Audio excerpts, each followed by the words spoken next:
Part of the problem is, with young people, they don't know how to deal with young people themselves. They work with such a broad age of people that they don't know how to communicate with young people and get the information out of them. And they treat everyone the same, and they've got the 5-minute slot and that's all you get. And I think they need to be trained on how to deal with young people more.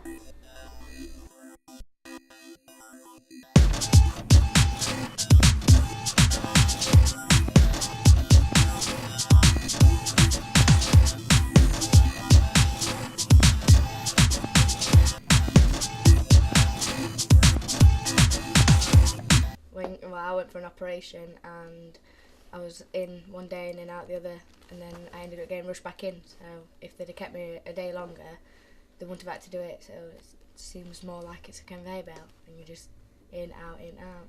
Well, they ask you lots of questions that you aren't going to know the answer to, and these really big words that you don't understand, which is a bit annoying. And so they start talking to another doctor, they start using really 20 million letter words that you haven't got a clue what they're going on about. And they don't tell you what they're going on about either. So you sort of feel like they're talking about you. So I sat in A&E for about 2 hours with a broken arm, and then it was quite good though because I got a laser on it, and it was good. I got to wear goggles, and then I have to wait another hour just to go into this room to see if it was actually broken. And then another time I went and I had to do an allergy test, and I got these little things and stabbed me 6 times here, but it didn't work. So then I went private and I got this little box and did it on my foot. And I was allergic to egg, milk and some other stuff. And it's private's better than NHS. When they lost me, I went for a pre-op to have an operation. And they said to me, because they said to sit and wait, and then about 5 minutes later they said, there's no need to sit and wait, we'll mark you down, say that we've seen you, and we'll get in touch with you and give you a date to come for your operation. Must have been about 4 months later, and I had no contact or anything like that. So I had people from Youth Reach to chase it up for me, and it turned out they'd lost me in the system, and I had to wait another 6 months for my operation, which was disadvantage really, because I really needed the operation because it was giving me pain and stuff like that, and they just kept making me wait because they just lost me in the system and nobody knows how. I suppose that they just forgot on the pre-op to put me down.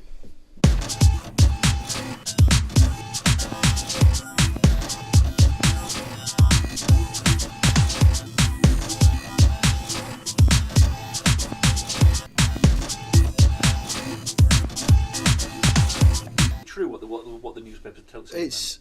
Well, my view of it, whether or not it's true, is that a lot of private practice people would make a lot of money if the NHS was removed, and they own a lot of the newspapers.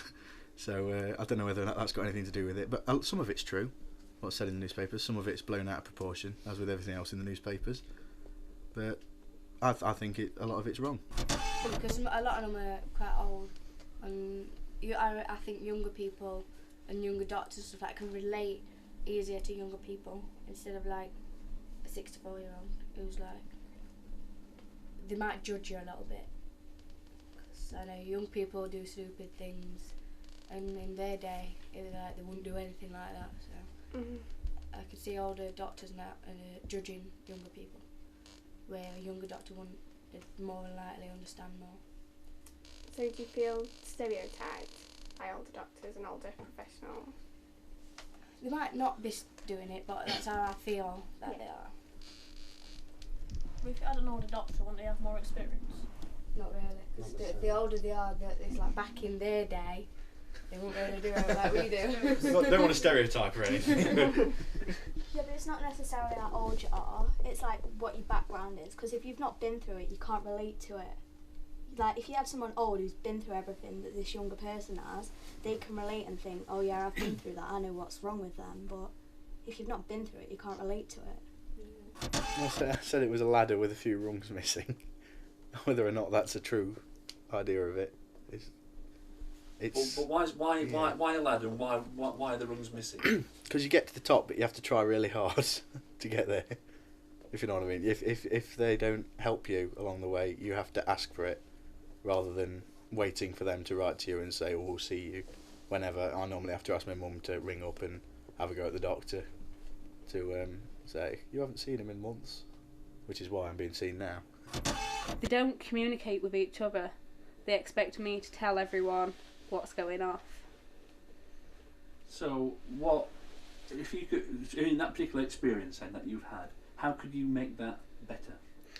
It'd be easier if whoever's dealing with him sent a letter to all of the professionals so that everyone knows what's going on, because what I often find is I'll go to the physio and they don't know what the consultant's done and they don't know what the what his hearing tests have come out as, or they've not been contacted by the health visitor because of something, and I constantly have to explain, where if they just sent a letter to everyone it'd make life a lot easier.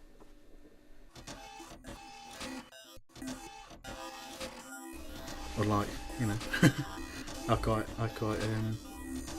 had the people that worked for us to make sure I was happy 100% of the time. Make sure I used my mother as an example when she was in for brain surgery. She probably wouldn't be here if it wasn't for the people that work there.